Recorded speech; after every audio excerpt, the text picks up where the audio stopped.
Since the political rise of President Trump, many believe the Republican Party at large has been firmly remade in his image. And some of this week's primaries help support that theory, with solid wins for Trump-backed Senate candidates J.D. Vance in Ohio and Ted Budd in North Carolina.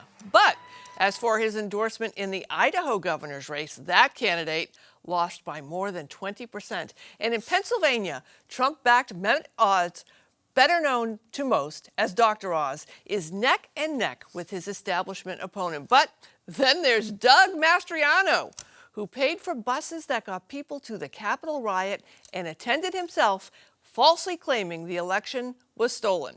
He was well on his way to primary victory in the Pennsylvania governor's race even before Trump's official endorsement. So, what is the future of the Republican Party? Joining me to discuss is Jacquetta Van Zandt, the host of Politics and Prosecco.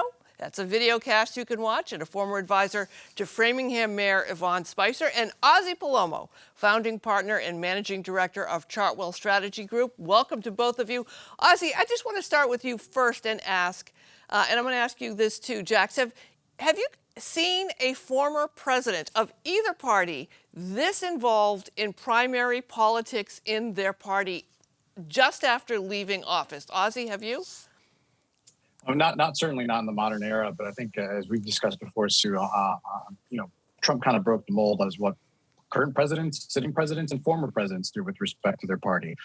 So it's not surprising. I think he enjoys being in the limelight. He enjoys wielding the influence that he continues to have, albeit it is kind of scaling back some. But at the end of the day, he does like to be the center of attention, and this is just another format for him to actually have, be there.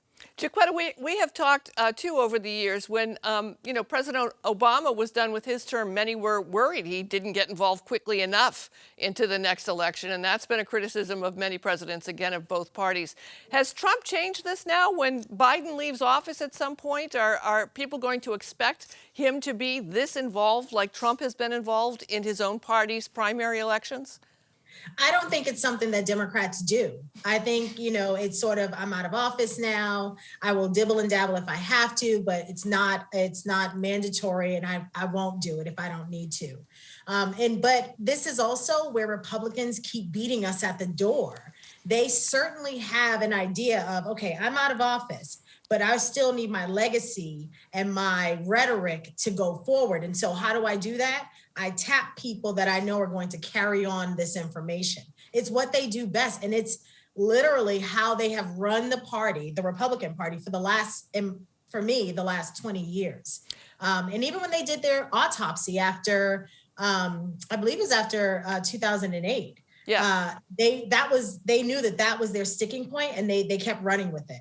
Ozzie, I'm curious about this Trump influence, because on one hand, he's being successful in the primary races, but from others, from an objective standpoint, not from a policy or personality standpoint, but from an objective standpoint, he's also making a lot of people angry within the party. If you just look in Pennsylvania, that was a late endorsement for the candidate, Mastriano, who was probably going to win anyway. And people got upset that Trump got into that race and didn't endorse the other candidate. And with the Dr. Oz endorsement, I mean, that race is still being counted. People were upset that Oz was endorsed, that he was not quite as Trump as Kathy Barnett, who was the third-party candidate in that race, who may actually end up being the spoiler for Oz if he doesn't win. Are folks in the just general, both the supporters of Trump and the rank and file Republicans, are they just all generally mad at Trump for being involved in these primaries, or are they happy? Yeah, look, if you take Pennsylvania, if there is a method to the madness on the endorsements, he only knows what that formula is. He came out early, and he came out early for Oz at a time when people we weren't sure if he was going to endorse. Period. David McCormick obviously solicited his endorsement as well. But he came out and endorsing Mastriano late on Friday after seeing the polls and saying, hey, this is a guaranteed thing. He essentially undercut his own endorsement of Dr. Oz, and that may be actually having an influence on Election Day voters in Pennsylvania that voted this past Tuesday. Now, we won't know the results of that. It's obviously getting towards mandatory recount territory, and it'll be several weeks at best before we know what's there. But you could have a scenario where his late endorsement of someone who was on their way to winning a primary could have undercut his actual endorsement of a Senate candidate who may have had a chance against, Fetterman in a general election. Now, if you talk about the party at large, look, I think the president hit his high water mark amongst Republican voters probably in October of 2020, a little bit before the election, where nearly 80% of Republicans supported the president. That has subsided some. We're now looking at about a 6 in 10 Republican voters that actually support the president and want him to remain involved. But again, that has gone down roughly 20% from his high water mark, which to me is an indication that he certainly has broad support within the party, and there's no denying that. But it's not monolithic. You talked a little bit earlier about some of the gubernatorial races that he's losing, and the polls are correct. He's about to have an embarrassing loss to Georgia with David Perdue down 36 points. So I think a little bit it depends on where the endorsements are, who the candidates are, and what the electorate looks like. An endorsement in Pennsylvania is not the same thing as an endorsement in North Carolina. An endorsement in Georgia is not going to play as the way, him endorsing Herschel Walker in a Senate race. It's not the same endorsement if he steps into the New Hampshire Senate race that we have in our own backyard. One area to look at where he's kind of waiting to see where it's going to land before he makes an endorsement is Missouri. There's a lot of fear that he's going to come out and endorse someone crazy like Eric Greitens. So the party's been trying to keep him at bay at best. But my sense is that once he sees a poll that shows who that winner is going to be in Missouri, he wants to keep that Senate train running as far as successful endorsements like he's had in Ohio and North Carolina. I want to talk a little bit about Doug Mastriano some more in Pennsylvania, the gubernatorial nominee for the GOP. We rarely talk this deeply about state elections that are outside of our region, but Trump's involvement in it makes it newsworthy. And of course, Mastriano is also newsworthy, as I said, because of his involvement in the investigation that the Senate committee regarding his involvement at the January 6th riot. I want to play a clip from him winning the gubernatorial race, talking about what his campaign was built on. Let's take a listen. 1 Corinthians 1:27 gives us all hope. God uses the foolish to confound the wise and the weak to confound the strong, right? That's his story. And he uses people like you and me to change history. So the involvement, Jacquetta, of the evangelicals in the super MAGA, I don't know what the Democrats are calling it these days, super MAGA, ultra MAGA, I don't know if it's a Marvel movie or not, but the involvement of the evangelicals in this movement is really shaping a lot of the way that the Republicans are running in these races. How are the Democrats going to respond to this meld of religion and politics? I think the first thing is they have to stop being scared to talk about it. I think what we see from the left is there's an embarrassment that comes with some of these candidates. So you'll see a lot of what I try to put it into segments, the grand old party, the Reagan Republicans, those people who understood that, yes, I want small government, but I'm also about making it an equal playing field, where the Democrats we won't talk about these issues. The Republicans are going to eat their own, and that's fine. Let them do it. But we're afraid to have conversations. We're afraid of the Thanksgiving conversation. I don't want to talk about politics. I don't want to talk about religion. I barely want to talk about music. We're not having real conversations because a part of those real conversations means some accountability from the Democrats, that they have been able to say, well, we're going to rise above this and not talk about it. I believe in when they go low, we go high, but I also believe in getting in someone's face and saying, no, you are not correct about this, and we are not going to let you perpetuate this lie.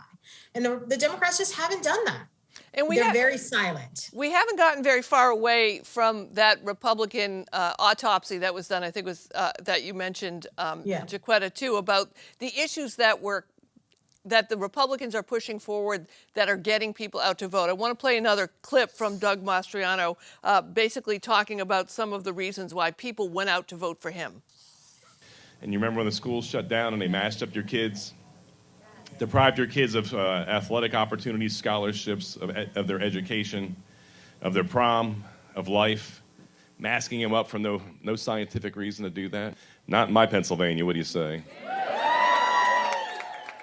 So, Ozzie, this again is a candidate who doesn't believe that Joe Biden legitimately won the presidential election. Is this the kind of race that we're going to see from a number of Republicans, both on the statewide level and on the races during the midterm elections here for Congress? Yeah, look, most of the elected officials I deal with and most of the candidates I deal with, 2020 has been settled, right? Joe Biden is the duly elected president of the United States. He's currently serving. And I don't think there's some, broader conspiracy theory amongst the broader Republican Party. There's still obviously a faction that will use that to carry forward the message. But I think it's going to depend on candidates, and it's going to depend on which region of the country we're discussing. The electability and viability of candidates are something that both parties struggle with, quite frankly. And when, the reference made to Republicans eating their own, we have examples today of Democrats eating their own. If you take a look at what's happening in the New York map, particularly with Sean Patrick Maloney potentially challenging, an African-American member in the 17th district. So I think it happens with both parties. But again, electability and viability is something key that Republicans have struggled with in the past. If you take a look at, back, I think in 2012, when we had Senate races that, they put forward candidates that looked great in a primary because they were able to, incite the base to a point that they came out. They lost handedly, take Delaware for an example. So I know that the party at large is actually focused on expanding the party, growing the party. You talked about the autopsy. I think since then, the Republican Party at large has actually made good inroads with minority communities, particularly Hispanic communities. They've made inroads with women, particularly in 2016. I'm not sure if that was because of Trump or the dislikability of Hillary Clinton. We've obviously taken a hit since then, and we saw that in 2020. But the pocketbook issues that Doug Mastriano elaborated on is something that's real, and that's something that's going to be before a lot of candidates come November. Jacquetta, by the time I want to just say one thing. Yep.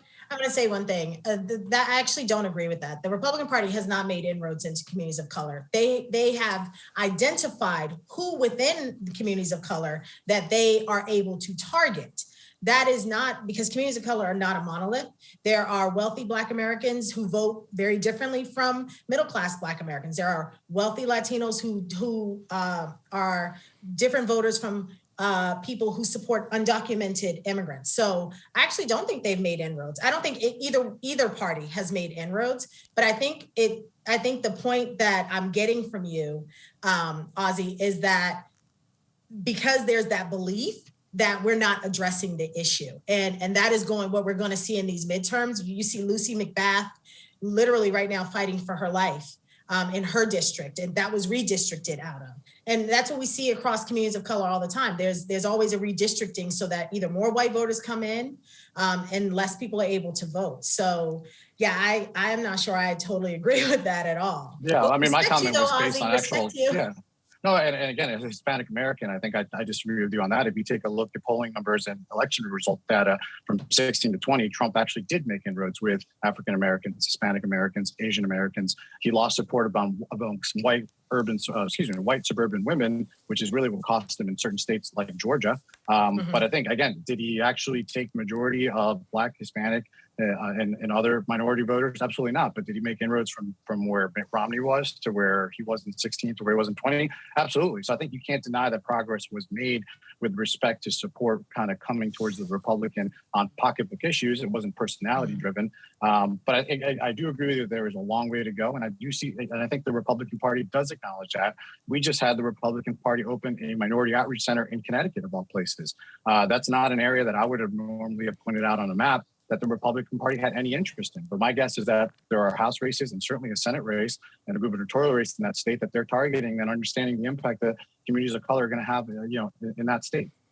Just as we wrap up quickly, I want to ask you each, and Jacquetta, start with you. Do you think by the end of June, when the Supreme Court has ruled on Roe v. Wade, and we expect that some 20 states will automatically trigger making abortions impossible to get, do you think that this is going to help the Democrats change history and actually keep control of the Senate and Congress in the fall, or do you think it's going to energize both sides?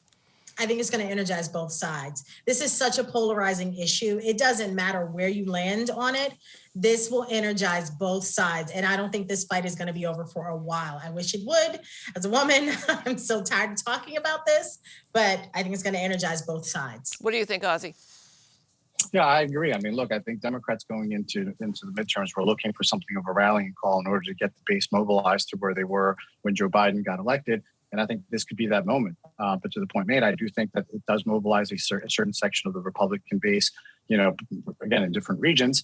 But look, at the end of the day, we saw early polling come out post, Roe v. Wade leak that said the overall political environment really wasn't that changed, from there. Now, it may change depending on what the final decision looks like come June, July. But at the end of the day, I go back to those pocketbook issues. You had JP Morgan come out today and saying that the national average price of gas nationally, now I'm not talking about in California, but nationally, could actually be $6 come August. I mean, that is a real hindrance, particularly in a region like the Northeast. That's going to impact everyone. So it'll come down to how mobilized each certain factions of each base get with respect to Roe v. Wade. But the economic impact, I think, of the inflation and a potential recession is going to be key as well. Jacquetta Van Zandt. Gas is $6. I'm biking everywhere. I'm glad I live in a walkable city then. I'll watch that. I'll definitely watch your video cast for that if that happens. Jacquetta Van Zandt, Ozzie Palomo, I appreciate the thoughtful conversation. Thanks so much for joining us. Thank you.